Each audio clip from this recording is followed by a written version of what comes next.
Hello students, welcome back to my channel. तो आज के इस क्लास में आप सभी का स्वागत है। काफ़ी लंबे टाइम के बाद आज हम आप सभी के लिए लेकर के हाजिर है BA 5th semester major paper 9 political science में जितना भी मल्टीपल चॉइस क्वेश्चन है मेजर पेपर 9 में, वो पूरा आज के एक ही वीडियो में हम देखने वाले हैं। पूरा एक ही वीडियो में पूरा कंप्लीट करने वाले हैं मेजर पेपर 9 का मल्टीपल चॉइस क्वेश्चन आपका कैसे रहेगा, क्वेश्चन किस टाइप में रहेगा वो भी जान लीजिए। क्वेश्चन आपका हिंदी इंग्लिश दोनों में रहने वाला है, जैसा कि आप यहाँ पे देख रहे हैं हिंदी इंग्लिश दोनों में है।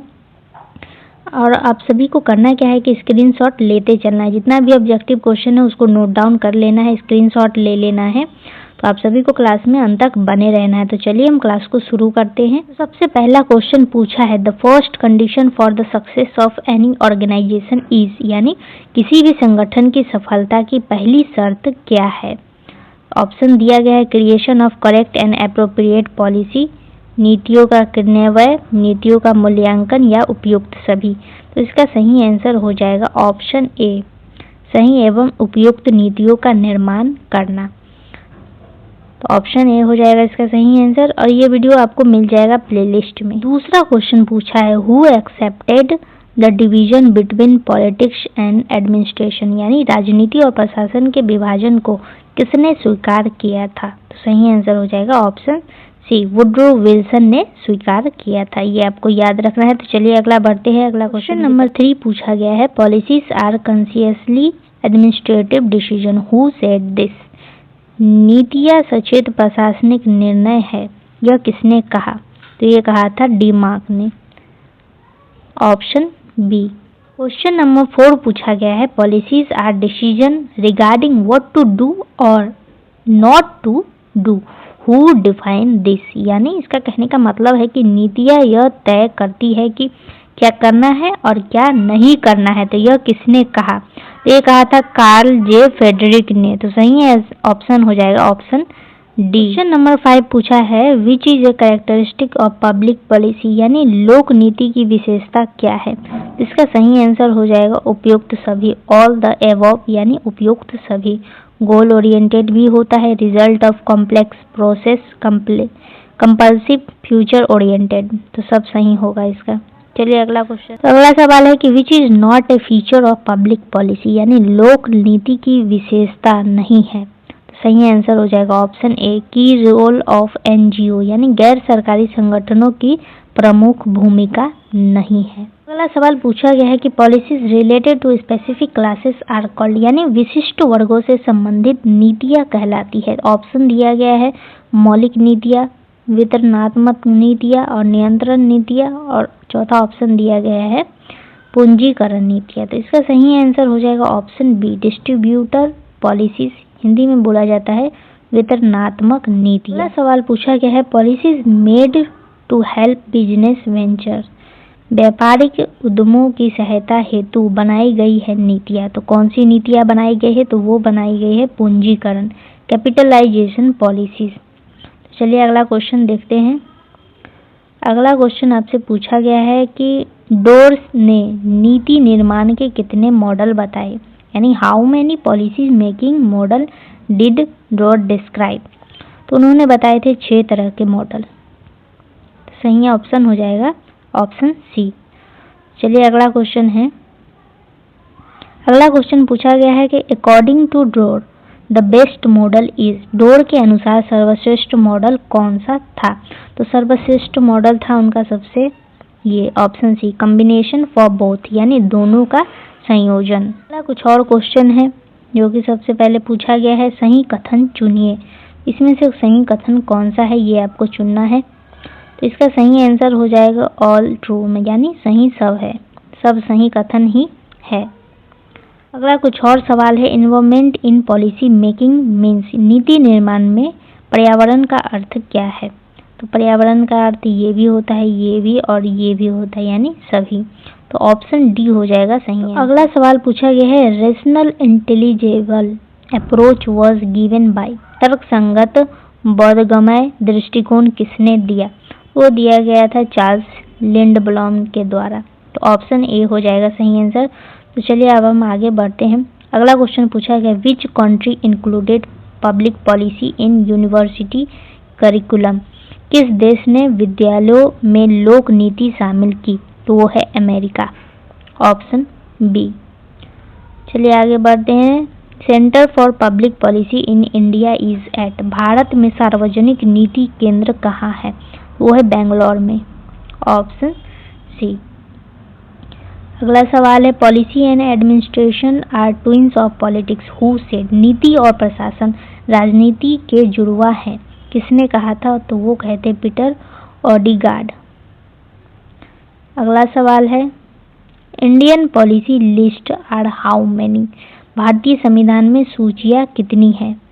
1 है, 2 है, या फिर 3 है, या फिर 4 है, या फिर 5 है?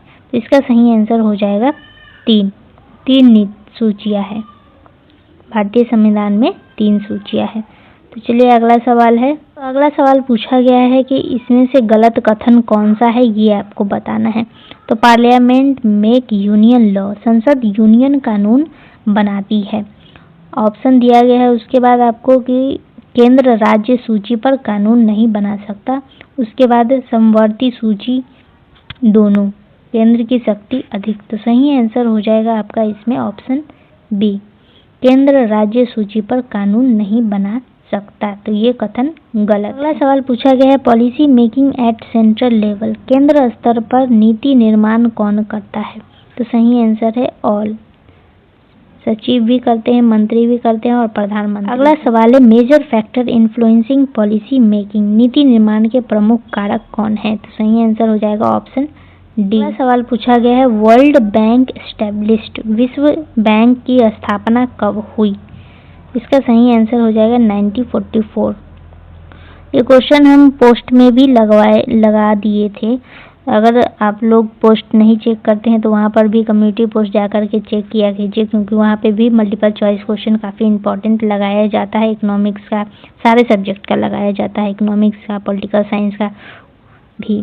तो वहाँ पे भी आप सब जाकर के आंसर जरूर टिक लगाया कीजिए ताकि आपका रिवीजन हो पाए। तो चलिए हम आगे क्वेश्चन की तरफ। सवाल पूछा गया है, व्यवहार में कानून निर्माण में प्रभावी कौन है? तो वो है आपका कार्यपालिका। इसके बारे में हम पढ़ेंगे भी सिलेबस में आपको दिया गया है पढ़ना। अगला सवाल पूछा गया है, सोवरेन इन इंडियन डेमोक्रेसी। भारतीय लोकतंत्र में सर्वोच्च कौन है? तो सर्वोच्च है जनता। और सवाल पूछा गया है, संसद का प्रावधान किस अनुच्छेद में है? तो वह है 79, आर्टिकल 79 यानी अनुच्छेद 79। अगला सवाल पूछा गया है, ordinance power when parliament not in session. संसद सत्र न होने पर अध्यादेश कौन जारी करता है? सही आंसर हो जाएगा प्रेसिडेंट यानी राष्ट्रपति। सवाल पूछा गया है, draft of bill is prepared by यानी विधेयक का प्रारूप कौन बनाता है? तो सही आंसर हो जाएगा मिनिस्ट्री या डिपार्टमेंट। अगला सवाल पूछा गया है, Rajya Sabha can delay money bill up to. Rajya Sabha धन विधेयक को कितने दिन तक रोक करके रख सकती है? 10 दिन, 12 दिन, 14 दिन या फिर 21 दिन? तो सही आंसर हो जाएगा 14 दिन। 14 दिन तक ही रोक करके रख सकती है। तो चलिए अगला कुछ और क्वेश्चन भी हम देख लेते हैं। और भी कुछ मल्टीपल चॉइस क्वेश्चन है। सीरियल नंबर यहाँ पे चेंज इसीलिए है क्योंकि अलग अलग चैप्टर से मल्टीपल चॉइस क्वेश्चन लेकर के आया गया है, इसीलिए सीरियल नंबर चेंज है। तो which statement regarding decentralisation is true. विकेंद्रीकरण के बारे में सही कथन कौन सा है?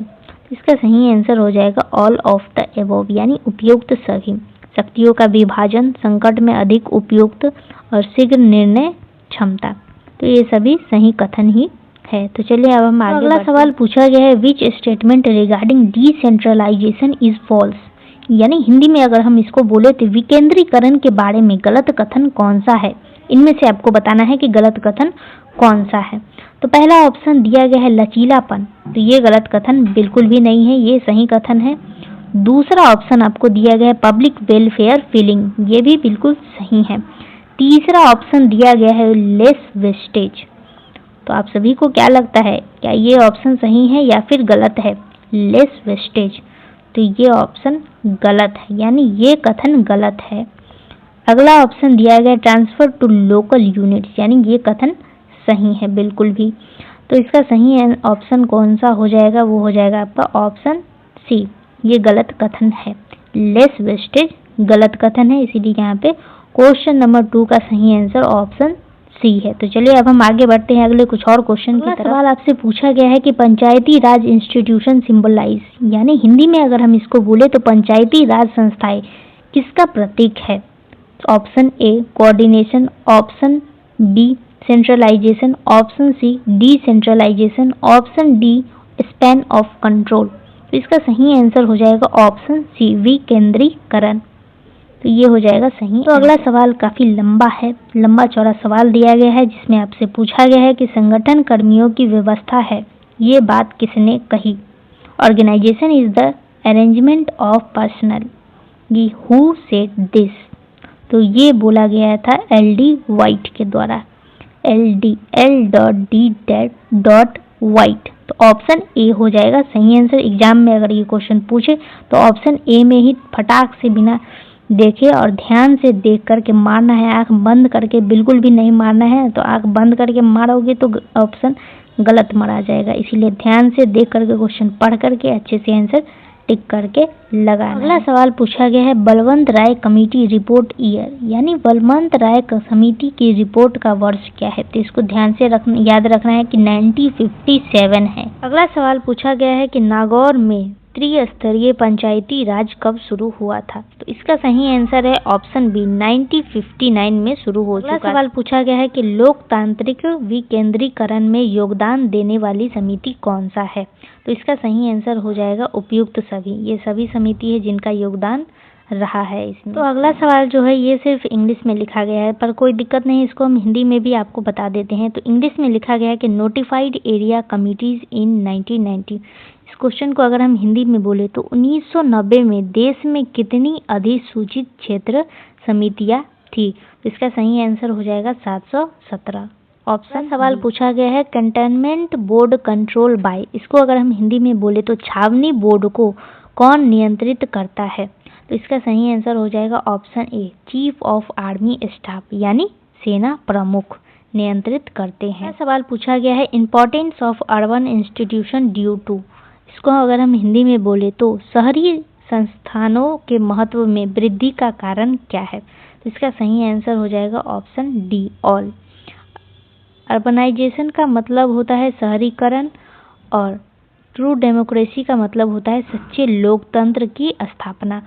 एडमिनिस्ट्रेटिव डिसेंट्रलाइजेशन का मतलब होता है प्रशासनिक विकेंद्रीकरण। तो सही आंसर हो जाएगा ऑप्शन डी, यानी ये सभी सही है। सवाल पूछा गया है चेयरमैन ऑफ म्युनिसिपल कॉरपोरेशन, इसको हिंदी में बोले तो नगर निगम के अध्यक्ष को क्या कहा जाता है? तो इसका सही आंसर हो जाएगा मेयर कहा जाता है। पूछा गया फर्स्ट म्युनिसिपल कमिश्नर पोस्ट, अगर हम हिंदी में बोले तो हिंदी में आपका क्वेश्चन पूछा गया है भारत के किस शहर में 1888 में पहली बार नगर आयुक्त का पद सृजित किया गया था? तो सही आंसर हो जाएगा बॉम्बे में किया गया। सवाल पूछा गया है मोस्ट इम्पोर्टेंट कमिटी, यानी नगर निगम की कौन सी समिति सबसे महत्वपूर्ण मानी जाती है?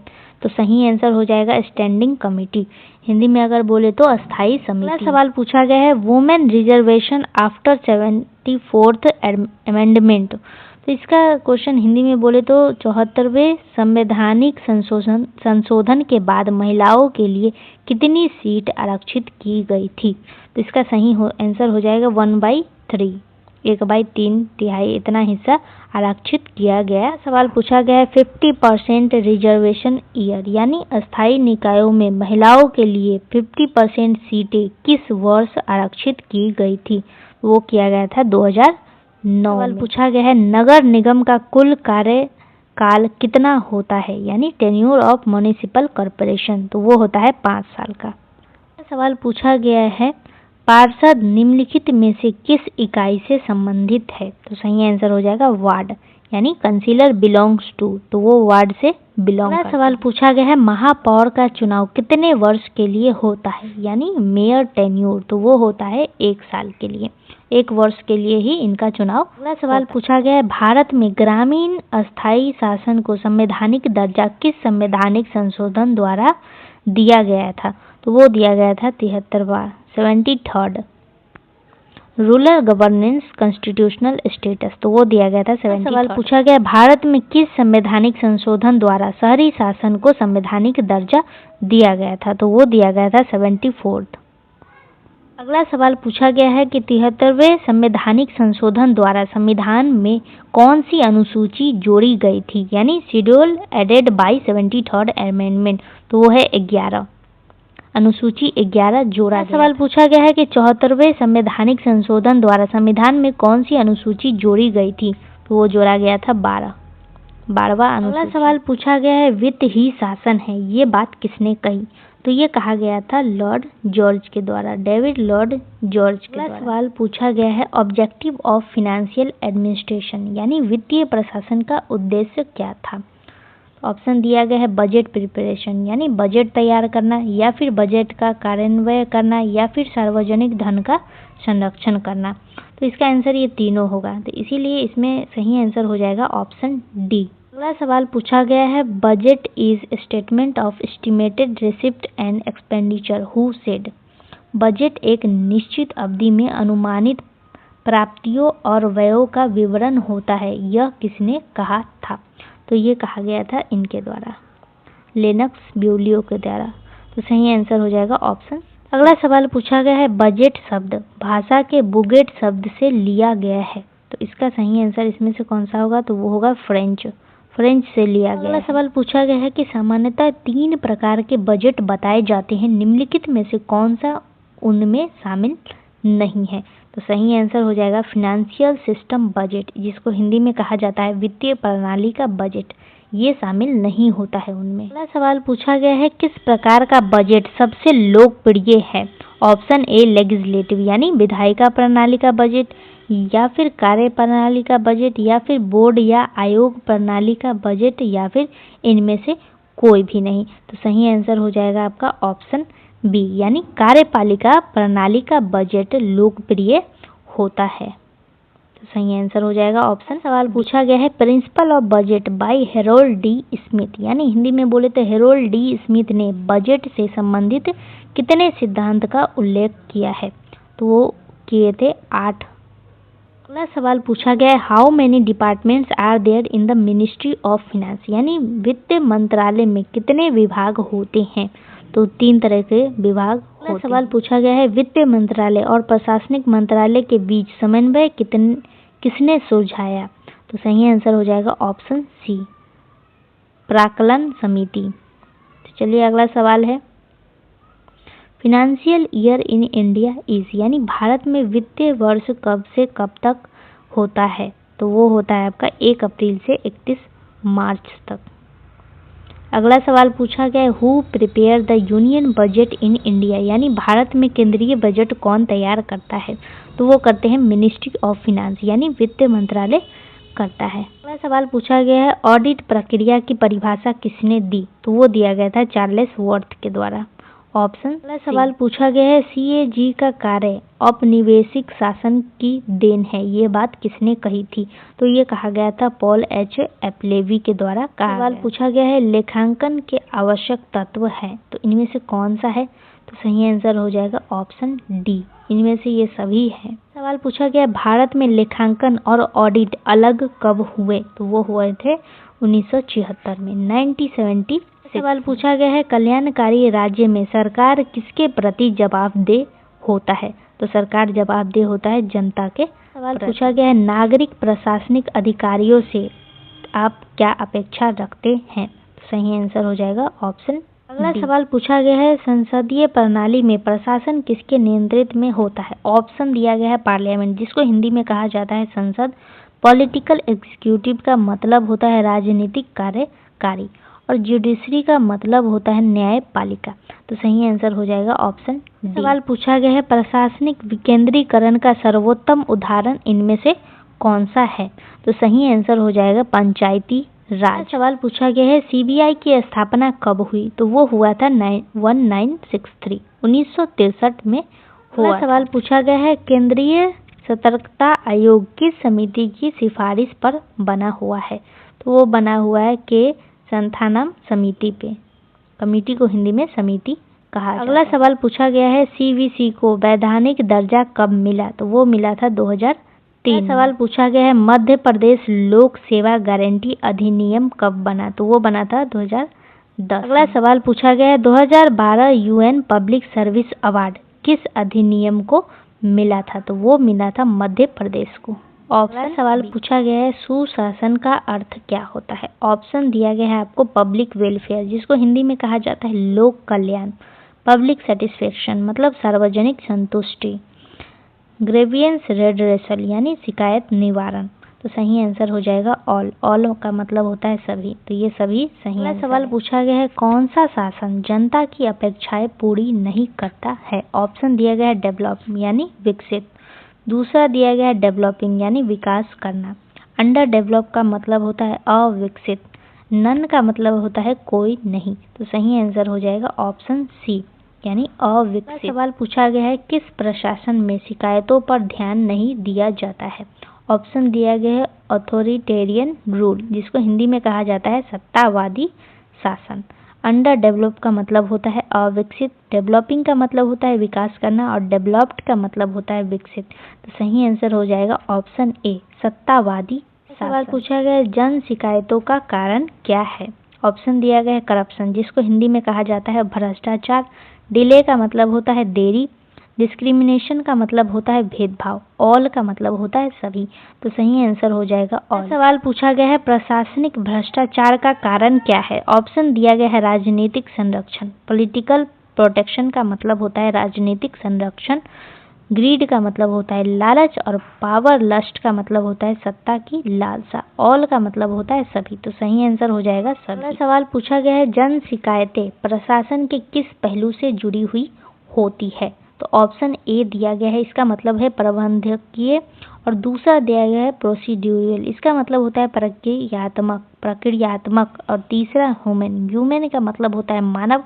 ऑप्शन डी मतलब सभी, तो सही आंसर हो जाएगा ऑप्शन। अगला सवाल पूछा गया है कौन शिकायत निवारण में बाधा नहीं है, तो सही आंसर हो जाएगा पॉलिटिकल अवेयरनेस, जिसको हिंदी में कहा जाता है राजनीतिक जागरूकता। अगला सवाल पूछा गया है प्रशासनिक सुधार एवं लोक शिकायत विभाग कब अलग बना, तो वो बना था 1985 में। सवाल पूछा गया है अधीनस्थ सचिव शिकायत अधिकारी किस राज्य में है, तो वो है पंजाब में। अगला सवाल पूछा गया है पटियाला हाउस दिल्ली में अस्थायी लोक अदालत कब बनी, तो वो बना था 1999 में। ऑप्शन सवाल पूछा गया है कि द्वितीय प्रेस आयोग ने धारा 5 हटाने की सिफारिश कब की थी, तो वो की थी 1982 में 1982। सवाल पूछा गया है कि सूचना के अधिकार की मांग किस राज्य से शुरू हुई, तो वो हुआ था राजस्थान से। ऑप्शन। अगला सवाल पूछा गया है सरकारों ने आधिकारिक गोपनीयता अधिनियम 1923 की किन धाराओं का उपयोग करके जानकारी छिपाई, तो वो छिपाया गया था सेक्शन 5 एंड सेक्शन 6 यानी धारा 5 और धारा 6, तो ऑप्शन डी हो जाएगा सही। सवाल पूछा गया है कि आरटीआई अधिनियम संसद में कब पारित हुआ, तो वो हुआ था 12 मई 2005 को। Option B. सवाल पूछा गया है कि राष्ट्रपति की स्वीकृति कब मिली, तो वो मिला था 15 जून 2005 को। Option C. सवाल पूछा गया है कि आरटीआई अधिनियम पूरे भारत में कब लागू हुआ था, तो वो हुआ था 12 अक्टूबर 2005। अगला सवाल पूछा गया है कि कर्नाटक में आरटीआई कब से लागू हुआ, तो वो हुआ था 2000। सवाल पूछा गया है कि सूचना की स्वतंत्रता देने वाला पहला देश कौन सा है, तो वो है स्वीडन। सवाल पूछा गया है कि राष्ट्रीय कानून से पहले कितने राज्यों में आरटीआई लागू था, तो वो था 9 राज्यों में। अगला सवाल पूछा गया है आरटीआई में देरी पर प्रतिदिन जुर्माना कितना लगता था, तो वो लगता था 250। सवाल पूछा गया है कि ओम्बड्समैन पहली बार किस देश में स्थापित हुआ था, तो पहला बार स्थापित हुआ था स्वीडन। सवाल पूछा गया है कि ओम्बड्समैन के उद्देश्य क्या थे। ऑप्शन दिया गया है एडमिनिस्ट्रेटिव ओवरसाइट, जिसका मतलब होता है प्रशासनिक निरीक्षण। ऑप्शन बी दिया गया है कानून की भावना की रक्षा करे। ऑप्शन सी दिया गया है संसद का विश्वास बनाए रखे। और ऑप्शन डी दिया गया है सभी, तो सही आंसर हो जाएगा ऑप्शन डी यानी सभी। सवाल पूछा गया है लोकपाल लोकायुक्त की उपयोगिता क्या है। ऑप्शन दिया गया है आपको भ्रष्टाचार विरोधी। ऑप्शन बी दिया गया है स्वतंत्र कामकाज। और ऑप्शन सी दिया गया है त्वरित न्याय। और ऑप्शन डी दिया गया है सभी। इसका सही आंसर हो जाएगा। सवाल पूछा गया है कि कितने राज्यों में लोकायुक्त है, तो वो है 20 राज्य। सवाल पूछा गया है कि केंद्र शासित प्रदेशों में लोकायुक्त कितना है, तो वो है 2। सवाल पूछा गया है कि पहला लोकायुक्त अधिनियम किस राज्य में लागू हुआ था, तो वो हुआ था ओडिशा में। सवाल पूछा गया है कि पहला लोकायुक्त किस राज्य में नियुक्त हुआ, तो वो हुआ था महाराष्ट्र में। अगला सवाल पूछा गया है लोकपाल में न्यायिक सदस्यों का प्रतिशत कितना है, तो वो है 50%। सवाल पूछा गया है कि भारत के वर्तमान लोकपाल, तो इसका सही आंसर हो जाएगा option A Ajay Manikrao Khanwilkar.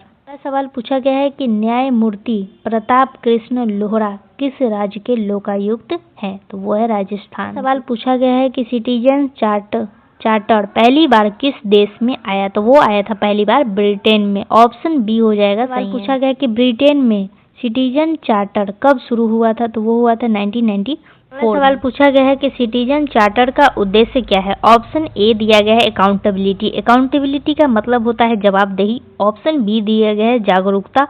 Option C दिया गया है पारदर्शित और ऑप्शन डी दिया गया है सभी। तो सही आंसर हो जाएगा ऑप्शन डी। सवाल पूछा गया है कि भारत में इसकी आवश्यकता क्यों पड़ी, तो ऑप्शन देख करके आपको बताना है। पहला ऑप्शन दिया गया है भ्रष्टाचार, दूसरा ऑप्शन दिया गया है कम सार्वजनिक विश्वास और तीसरा दिया गया है जवाबदेही का अभाव और चौथा दिया गया है सभी। तो सही आंसर हो जाएगा।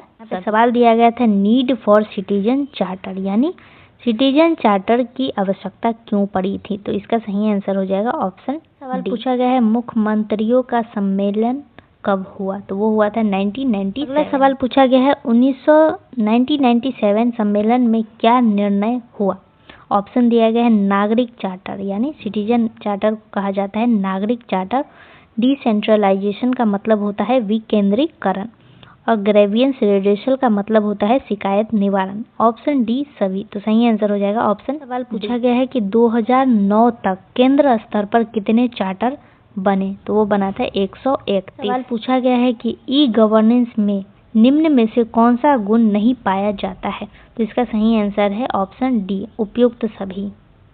तो ये सब नहीं पाया जाता। अगला सवाल पूछा गया है कि ई गवर्नेंस को स्मार्ट गवर्नमेंट किसने कहा, तो वो बोले थे दिवंगत देवांग मेहता ने कहा था, दिवंगत देवांग मेहता। सवाल पूछा गया है भारत में ई गवर्नेंस का विकास कितने चरण में हुआ था, तो वो हुआ था 4। सवाल पूछा गया है भारत में ई गवर्नेंस विकास का पहला चरण कौन सा है, तो पहला चरण है आपका कंप्यूटरीकरण। सवाल पूछा गया है कि ई गवर्नेंस में अंततः क्रिया में कितने प्रकार होते हैं, अंततः क्रिया के कितने प्रकार होते हैं, तो सही आंसर हो जाएगा। सवाल पूछा गया है कि ई गवर्नेंस के संबंध में कौन सा कथन गलत है, तो ये है आपका ऑप्शन डी। ये पूछा गया है कि राष्ट्रीय ई गवर्नेंस योजना कब शुरू हुई थी, तो वो हुआ था 2002। सवाल पूछा गया है कि 2021 तक भारत में इंटरनेट उपयोगकर्ताओं की अनुमानित संख्या कितनी थी, तो वो था 82। सवाल पूछा गया है सूचना प्रौद्योगिकी अधिनियम कब लागू हुआ था,